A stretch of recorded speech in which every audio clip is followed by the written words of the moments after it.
We are learning more information about a bizarre gunfight in Richmond that involved 3 security guards, and there was also another burst of gunfire targeting the suspect's neighbor. KTV's Craig Devereaux joins us live from Concord to let us know how this massive manhunt for the suspect came to an end in El Dorado County. Craig?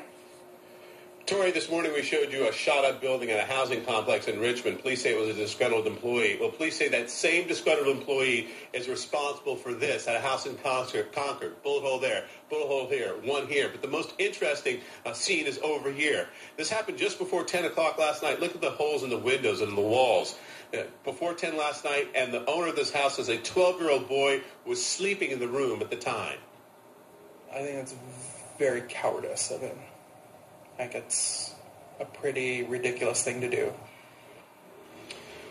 The man who lives here with his wife and 2 children doesn't want to be identified. Last night, he was home with his 2 kids, and just before 10 p.m., dozens of rounds from an automatic weapon poured into his son's room.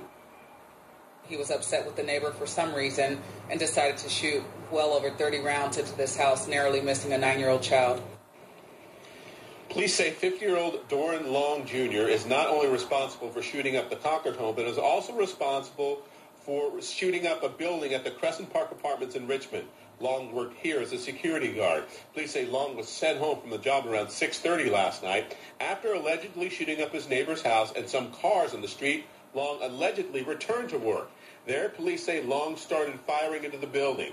It turns into a gun battle as fellow guards return fire. A supervisor is hit with a bullet but will survive his injuries.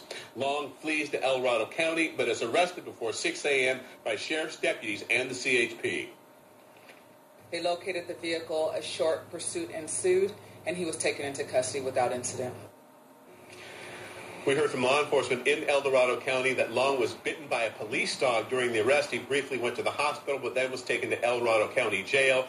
I spoke to Richmond police late this morning. They tell me detectives right now are on the way up to El Dorado County to retrieve Long and bring him back down here to Richmond. Here in Concord, you can see the damage that was done by this firing late last night. The man who owns this house tells me that one of the bullets actually hit his little boy's bed, narrowly missing him and another child in the house. Reporting live in Concord, Craig Devereaux, KTVU, Channel 2 News.